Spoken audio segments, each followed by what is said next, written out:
testing 1 2 3 2 3 2 3 testing 1 2 3.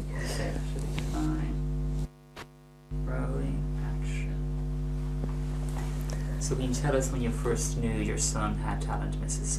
Rabbit?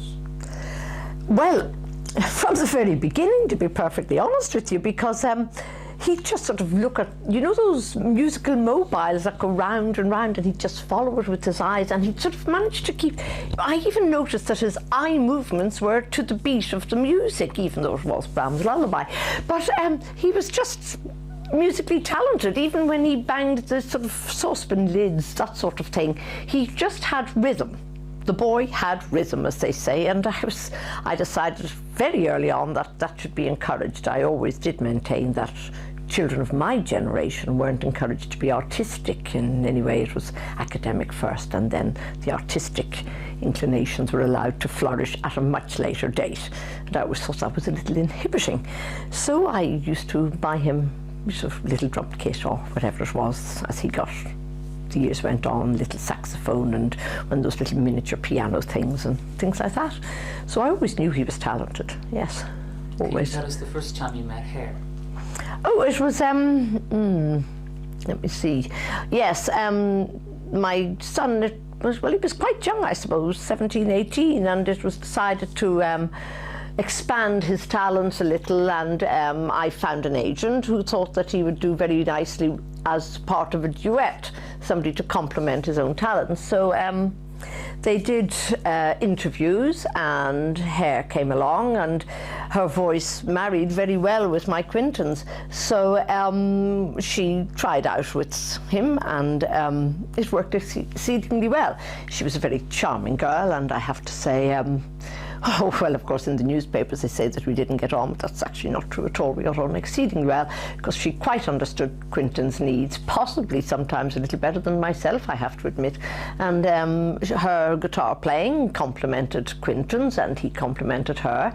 And then they got a band together, and it has been, as you know, exceedingly successful. Can you tell us the first time you noticed your son had a drug problem? Well, I wouldn't call it a problem. He dabbled a little, I suppose. Well, like all artistic talent, I suppose he felt he had to sort of go with the flow of the times. So, yes, I do know that he smoked a little hashish every now and again, which, of course, was quite common in the music industry. But I wouldn't say it was a problem or anything like that. He did admit when I challenged him about it that, yes, Mum, but it does help me to relax. It's very nerve-wracking going out on stage in front of thousands and thousands of people, and sometimes I need something to relax on that. And he also said that sometimes it helped his artistic endeavours, and helped him with the Italian words of the odd songs and things like this as well. And but as soon as he realised that it could become a problem, of course, he stopped doing it. Not like the rest of the band, of course, who, as you know, came to a sort of very sad end. But that was sort of rife in those days, I'm afraid, and continues to be, which is exceedingly sad for the parents of those boys and girls who do get so heavily involved and do end up with the problem, which, thank God, my Quinton didn't. Can you tell us how his involvement with the police affected your family? Well, it's always very, very distressing when one's child is in trouble of any sort. And this was just a one-off incident of careless, what would one say, thoughtlessness, really.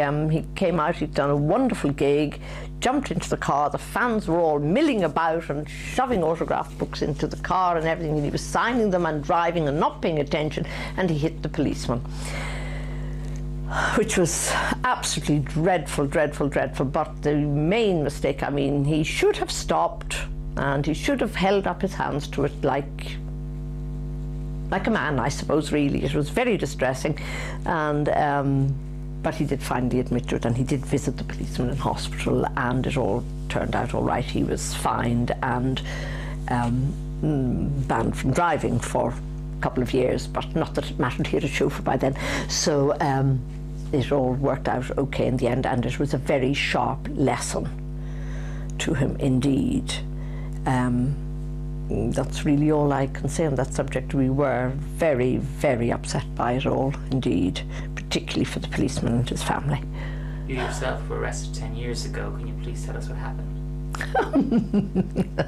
What a silly little incident it was too. It's very difficult. I was in a shop admiring something, well, actually examining it, because I had bought a similar article the year before and they were saying this was the very latest thing, and I realised that I already had one.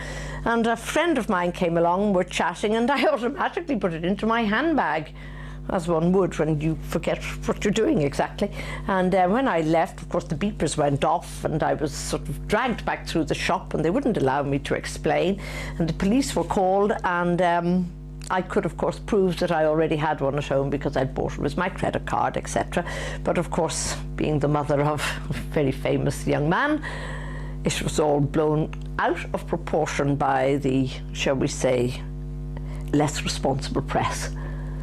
And again, distressing as these things are. It's a bit nerve-wracking and shattering, and one becomes a little nervous about leaving one's own home for a while in case the paparazzi are camped outside. But happily they got bored with me after a while and disappeared, and that was the end of that incident.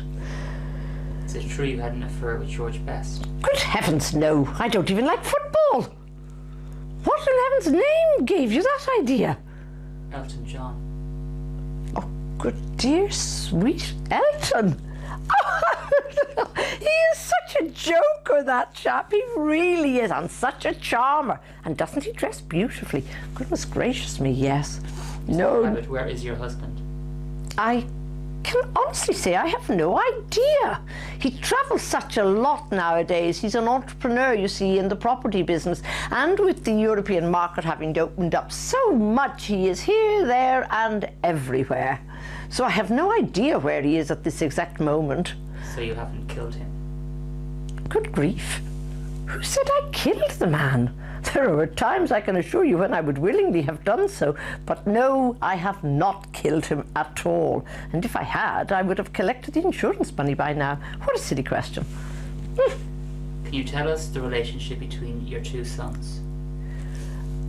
Totally different people. It is like having just chalk and cheese.